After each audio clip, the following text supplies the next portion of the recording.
Hi everyone. Want to welcome our new viewers. We're here in the IDC campus, broadcasting live. With me is Daniel. Hello, Roni. Hi, A Daniel. pleasure being here again with you from the Sami Ofer School of Communications. So I think yesterday we had such an amazing segment here. We had the Minister of Public Diplomacy visiting. We had interviews. It was definitely a very, very interesting day yesterday. And the guests we had also, I think they pretty much briefed, our new viewers and listeners about what we're here for and what is the main intention why we're here, which is obviously to inform, to bring our side of the story. Basically today our show is going to be focused mainly on the effect of this operation on young children. Young people, doesn't have to be children, but I think mainly to show how they handle the situation. We're going to host here over the phone a conversation with a young 17-year-old girl from Beersheba. She's going to tell us about the situation from her point of view. And also we're going to have here later on a psychologist professor here from the IDC also explaining the situation in a more professional way. So I think that would be really great to hear. Yeah, talking about children today, I actually, with a few classmates from IDC third-year communications, we were down in Ashdod, and we did experience the suffering of children. We were at some point in a bomb shelter with a family from Jewish Ethiopian immigrants. And it was very sad to see the children, in state of shock, and how the mom needs to, pet their heads and, cover their ears. Very, very sad. It was a little boy and a girl. And, we offered them, we told them that if they want to come to Herzaliya to spend a few days until, there's a ceasefire, or at least until there's a little bit of more relatively quiet, then they're welcome. Although today was supposed to be a peaceful day in Ashdod, people went out, but still there were many rocket attacks. Yeah, I have some information here, which I think would be important to share. As of this morning, 96 rockets have been fired into Israel, and 31 of them were intercepted by the Iron Dome, which we spoke about yesterday, how important this system is to the defense of Israel and its civilians. Absolutely. We saw yesterday as well, Amir Peretz was greatly received in the south by the people from Sderot, Ashkelon, Ashdod. He's right now a hero because it was pretty much his idea to encourage the development of the Iron Dome system. So Amir Peretz, great leader from the Sephardic community of Israel. Also living in Sderot, so I think he can identify really well. Absolutely. I'll just say another piece of information, and then we're going to move on to the interview. So there is a survey on the behalf of the CNN network about this Operation Pillar of Defense, and it shows that 57% of the asks in the survey was created in the States. They believe that this military action is justified, which I think is great to see how much support we have in some parts of the world, which is very important to us. Absolutely. 57% is good, but we need to reach out more, obviously. We cannot forget that a lot of the citizens that are under attack, especially in southern Israel, have even dual citizenship. So it's very important, to tell the world we have people, for example, in Ashdod, we have people from Georgia, who have Georgian citizenship. You have people from the Ukraine, from Moldova, from Romania, from Russia, people from Ethiopian background as well. These people have dual citizenship, and it's very important to obviously spread the story to the countries as well where they came from, and make the world realize that the picture, the common picture they have of an Israeli on the media is not really. We are a very diverse community, and we have people from everywhere living here who are all being affected. Today, in fact, in Ashdod, I was also in a bomb shelter with refugees from Darfur. Refugees from Darfur, they fled Darfur, persecution by Omar al-Bashir, and they need to hide in bomb shelters. It'd be interesting to hear about their experience. And for those who want to see this with their own eyes, you can go to Roba Bet Ashdod, and you'll see this. You'll do this for your own. Yeah, I think we're going to move on to the interview now. Sol, can you hear me? Are you here with us? Yeah, I'm here. Hi, how are you? I'm good, thank you. How are you? Great. It's so good to hear from you. I've been informed that you live in Beersheba. Yeah, I live here. How's your day been so far? It's been a bit quieter than the rest of the days, but we've been bombed about 6 times, I think. That's good. We're going to actually show, before we continue speaking to you, a short clip that you've made, and it's on YouTube. It's reached 22,000 viewers by now, which is, I think, so amazing. So we're going to move on to this and continue talking to you, okay? Okay, sure. Great. That's such a great effort. Close. And another one, there were like 5 missiles. There's like 1,000 missiles. Beaches! Boyena! I'm hiding right now. Behind the table. I don't have a safe room, and I don't have a shelter in my house.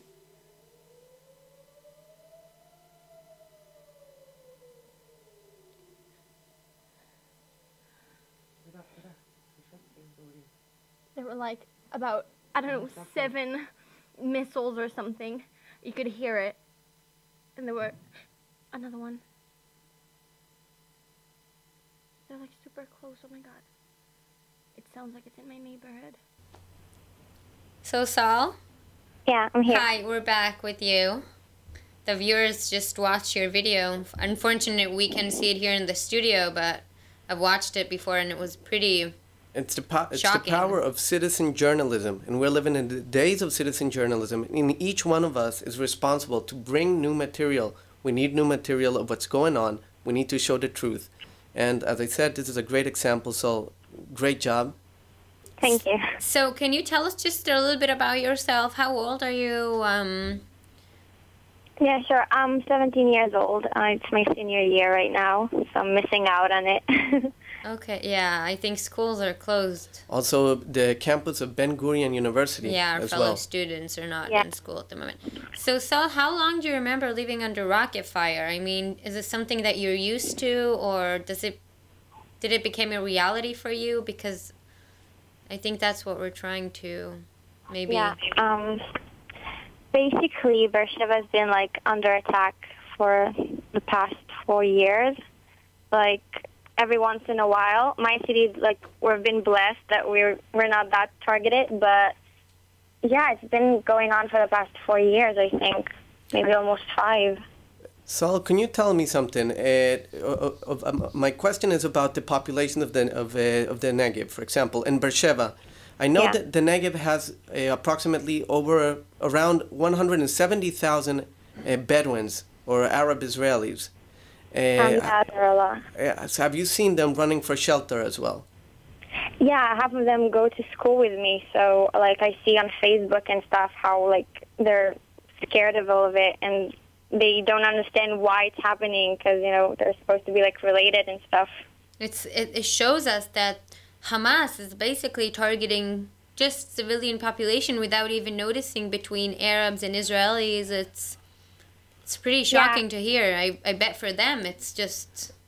According to many anthropologists, even tribes from ethnically in Gaza related to people, Bedouins from the Negev. And you can see they're firing rockets, putting lives of, you know, hundreds of thousands under threat.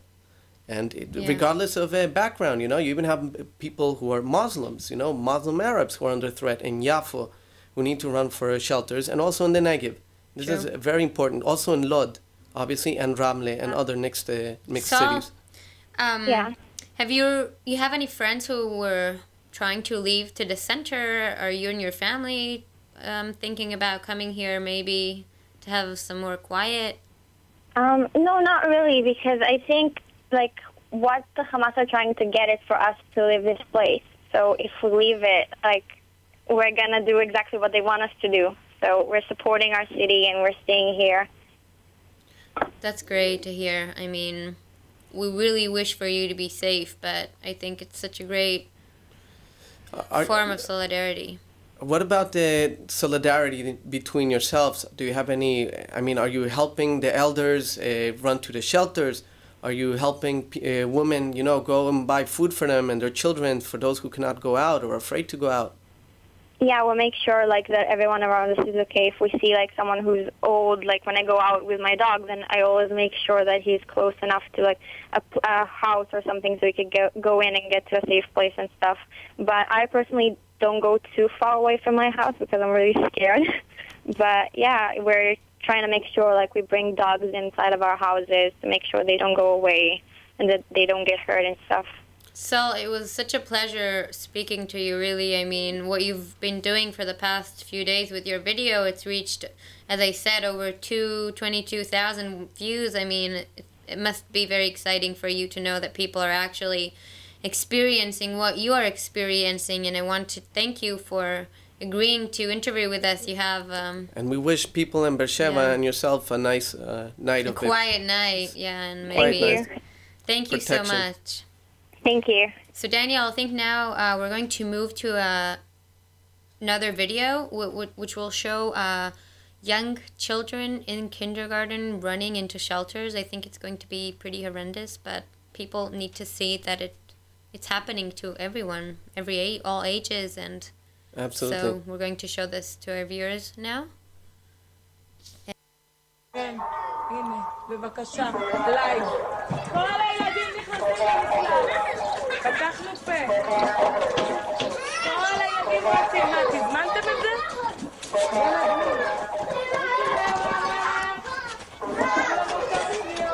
כל הילדים יחדים לתקלות. כל הילדים.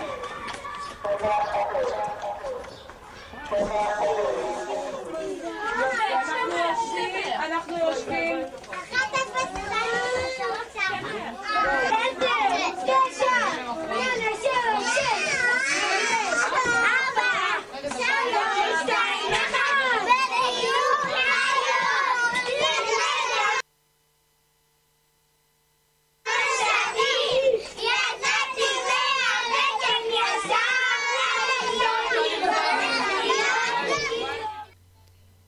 So we're back, and we have a very surprising guest here waiting on the line. So I think we should introduce Rami Kleinstein. Rami, are you with us? Yes, I am. Hi, how are you? Hi, Rami. Such a pleasure to have you here with us over the phone. Wish you could have joined us here in the studio, but we've heard you had a busy day, right? It was a busy day. Sure it was. Which city in the south were you at? Actually, they weren't cities, but they were communities and kibbutz.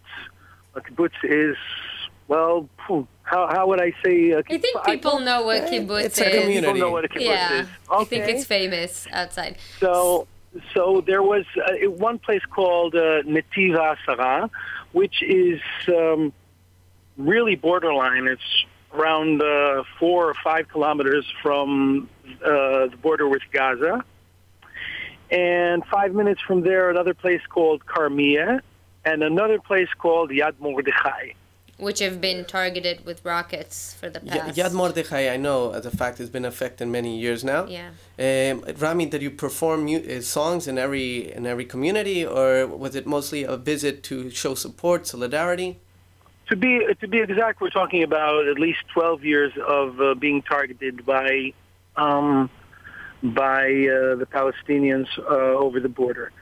Now, these 3 places were places where I came in order to perform, but it's actually much more than a performance because going down there, it gives them the feeling that we care. It's amazing. It's first of all, there are a lot of times where the people living there in the south, they have this feeling that they're kind of alone. They're bearing this very large burden, whereas in places north of Tel Aviv, life continues, and it's very important for us here in Tel Aviv, even though we've been targeted, no comparison to what they've been going through. The only comparison, what they've been going through, are the settlements in the north when they were targeted there years before.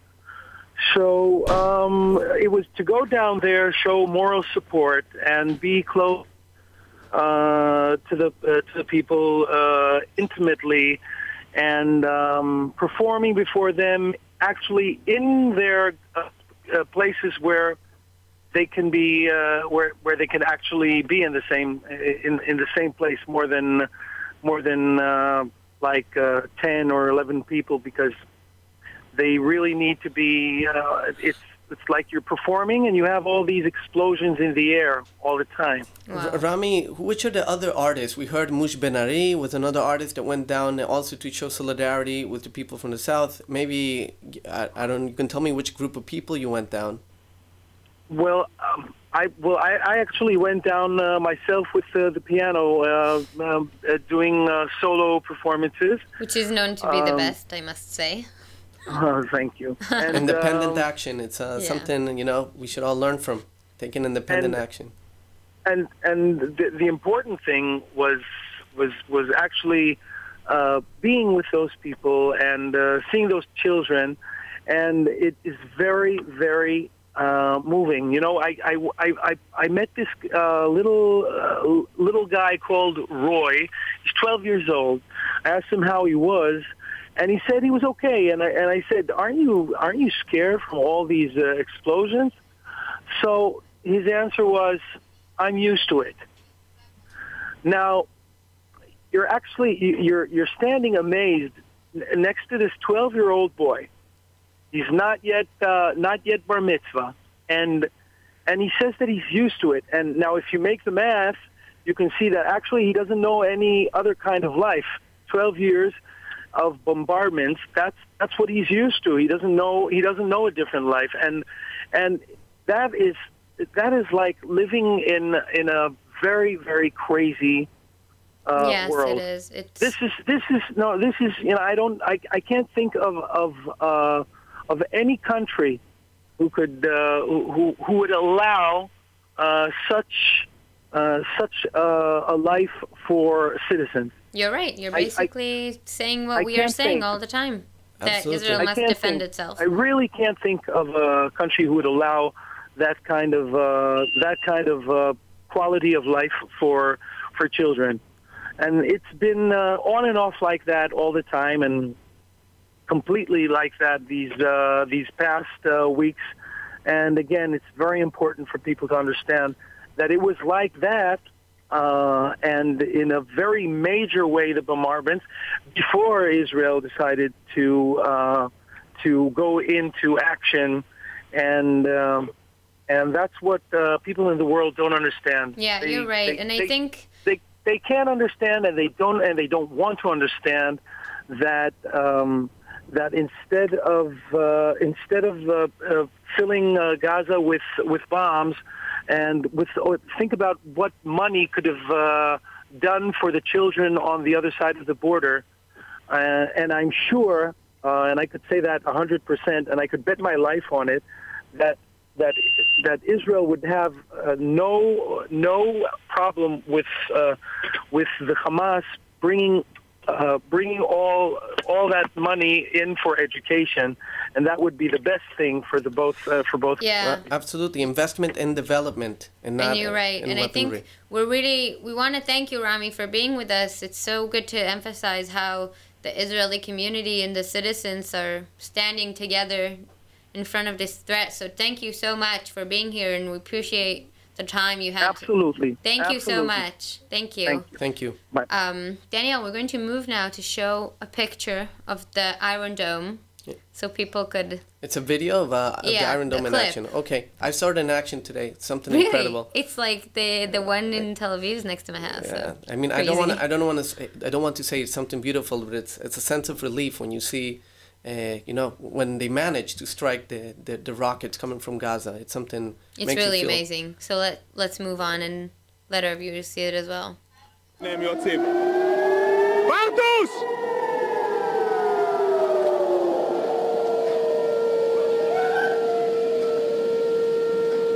תראה כמה! אחד. יציאות, קבלו כמה יציאות,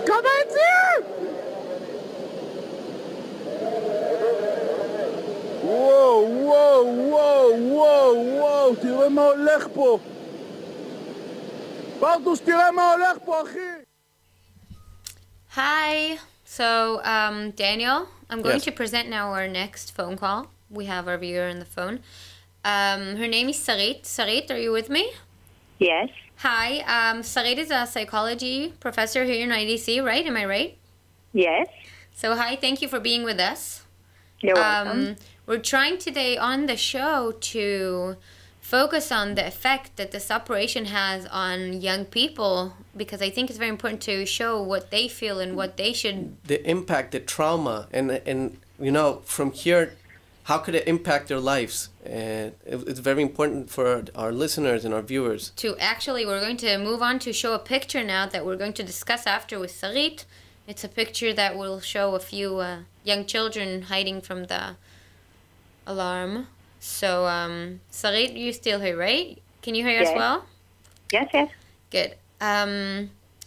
So, I think the first question I want to ask you is, did you have the chance to speak with some young people about the situation, maybe to tell us if it's different from an experience that any adult would probably have from this kind of situation? Does it affect them more, or... Well, it's a very wide question that you're asking. I'm sorry. But I think everyone here wants to. Let's try to kind of sort it out. I think what you find with children is the same variability that you will find with adults. Some adults appear really calm, and they really are calm, and the same as with children. Some adults appear really calm, but they're really anxious or angry or experiencing other very strong emotions, and some show their emotions, and the same as with children. But with children, we have to take into account that it's trickier because at different developmental stages, things look differently. So anxiety in a 4-year-old can look very different than anxiety in a 10-year-old, which can look very different from anxiety in a 15-year-old. And then it becomes a little messier. One way to sort out the mess is to actually ask the children. And how do you ask a child if they're afraid is also something that has to be age appropriate, and also you don't want to feed them with emotions that they're not experiencing. You're basically advising parents who have children to go and ask them directly how they're feeling, if I'm understanding right? No. I think, no. Parents know their children very, very well. And parents are at the best position to assess whether their child is experiencing some distress or not. So, for example, if a child seems completely calm but started wetting their bed at night and they're 7 years old, it would be appropriate to ask them how are they feeling, if they have any special thoughts these days, and to kind of tap around what is going on without feeding them too much information or making too explicit suggestions that the kid might just, latch onto and not really experience. Excuse me, sorry I cut you off. Before we continue talking, do you know the percentage of the people affected PTSD, for example, children with post-trauma showing post-trauma stress and depression and other symptoms in these areas of the South? Could you have an approximate idea of the percentage of people? No, I don't know. Because they say in Sderot is 90%. Really? Okay. So the diagnostic criteria for PTSD is very, very specific. And maybe the question should be rephrased. Sarit, I'm sorry, but do you think this situation has a long-term damage on those children who are suffering from this? The situation has a long-term effect on everybody, on both sides. That's true. Obviously.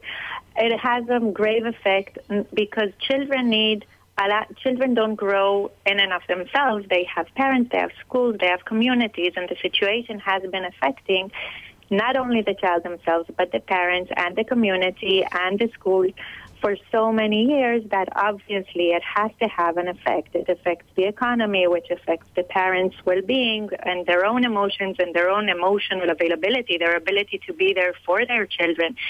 So the effect comes from many directions, some direct. Okay, so a child hearing a siren saying Tseva Adom in the middle of the night has a direct effect. And some are indirect effects through the stress on the entire community, including the child's parents and the school. So, for example, school being out now for the 4th or 5th day, that's major disruption for children's schedule. Just being at home, and even if there are two TVs, and one they have the children or Disney Channel, and on the second they hear the news all the time, and the news has the sirens going on, that's not a healthy environment to raise children. So some children are very resilient, and they're going to be okay despite all this exposure, but it wears off at some point. So obviously, the longer it goes on, the more difficult it becomes. Just as adults become really, really tired of the stress, so do children.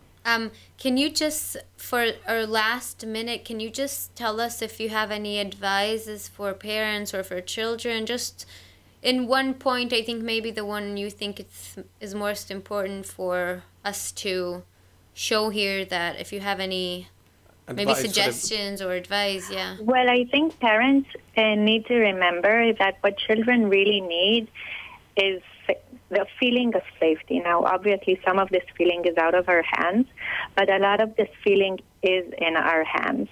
And this feeling can be conveyed sometimes with words. I'll keep you safe. If there's going to be a siren, we are going to go down. We'll do everything to be safe. And people who are in the safety rooms, the mamads, they are usually okay, or they are okay. Also, sometimes just more hugs, more being there for their children. And if a parent is feeling like they're losing it, take a moment for themselves and then come back when they can be there for their children. And also within this pretty crazy situation, some kind of routine, even within this crazy situation. So there's no school. So what do you do on a long vacation? So it's not a vacation. It's an unfortunate situation. But still, how can But still, you believe we have to keep... Well, that's studies. Keep a routine. It's not a matter of belief. Keep them active. Keep them active, absolutely. Studies show. Right. Studies show us that children who feel like their parents can provide them with safety, which safety includes also a sense of boundaries. Okay.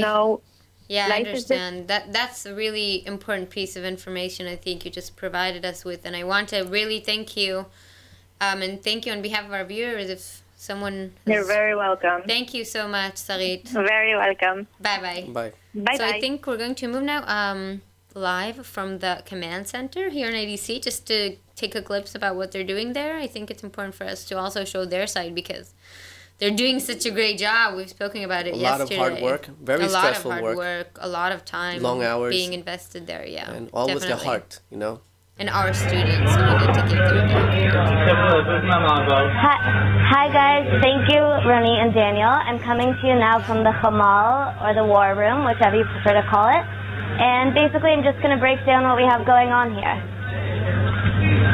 We have the setup in different departments. We have data collection, where we're collecting information from the news. We're working with the Israeli government advocacy department, with the spokespersons unit.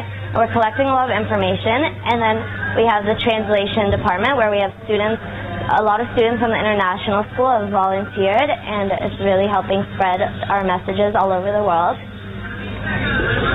We have the content creation department, where we're making visuals to really help get our points across. And lastly, we have the distribution department, and through the distribution department, we're really using different social media platforms to spread the news, to really help get the facts across, because the mainstream media is not quite reporting everything.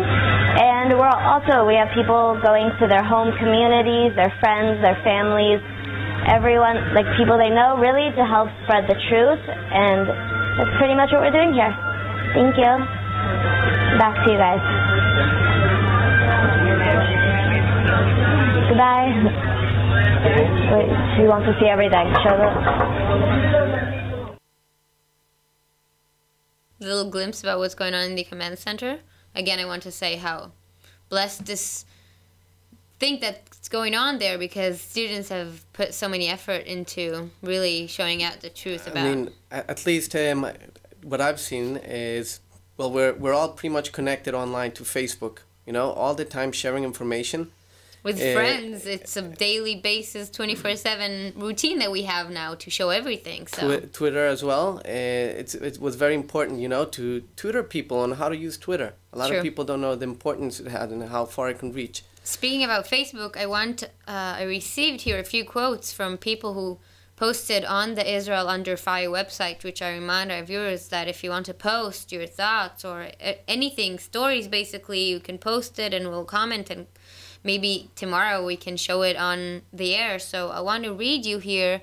I have a quote from Hazel Gomez. I don't know where she's from, but I'm sure she's not Israeli. It says, "I'll pray for the safety of Israel and all the people there. I was lucky enough to stay in Israel for 3 months tour without experiencing falling rockets and hearing the siren.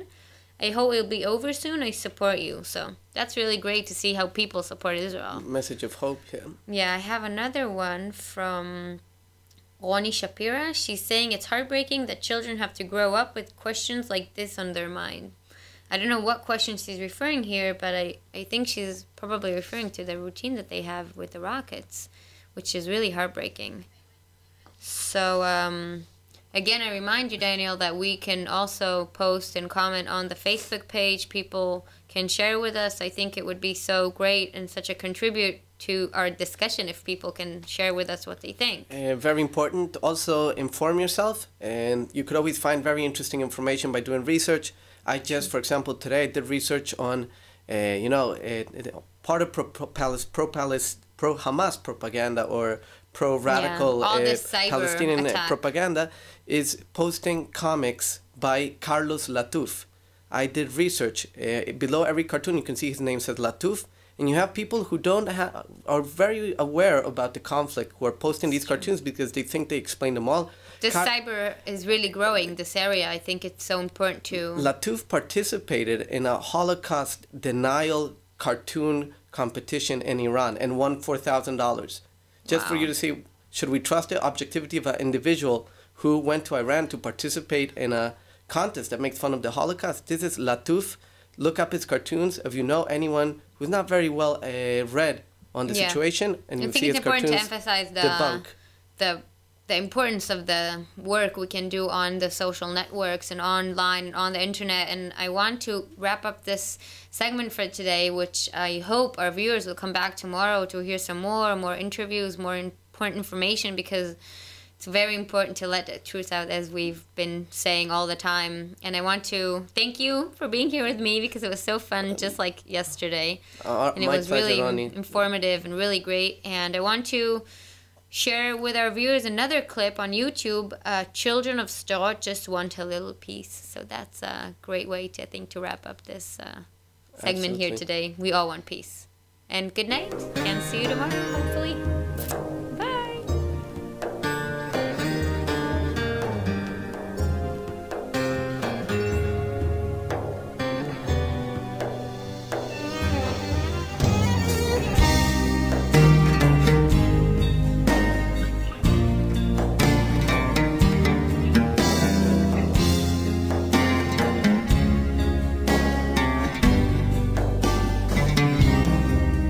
ומתי יבוא עלינו איזה בוקר חינני שיצעל לו מול פנינו סתם בוקר חייכני ושמחת פתאום מהממת בלי הודעה מוקדמת תמלא שוב את ליבנו כשיבוא עלינו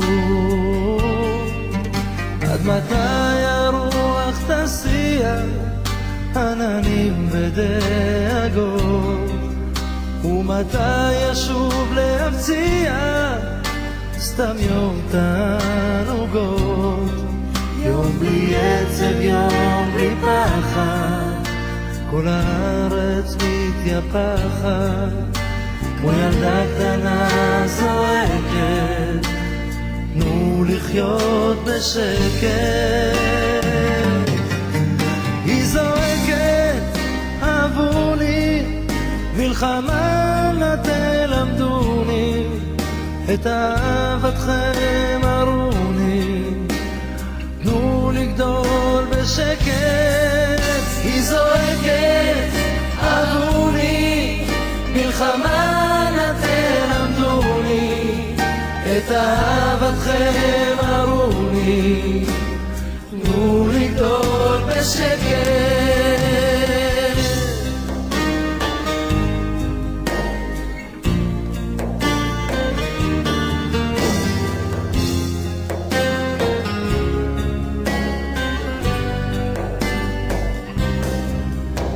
קרה לילדותנו היפה והתמימה, ויביא שלום עלינו ועל פני האדמה.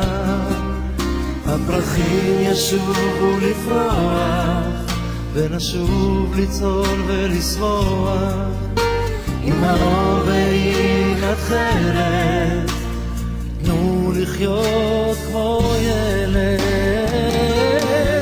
היא זועקת אבוני מלחמה נא תלמדוני, את אהבתכם הרוני, תנו לגדול בשקט.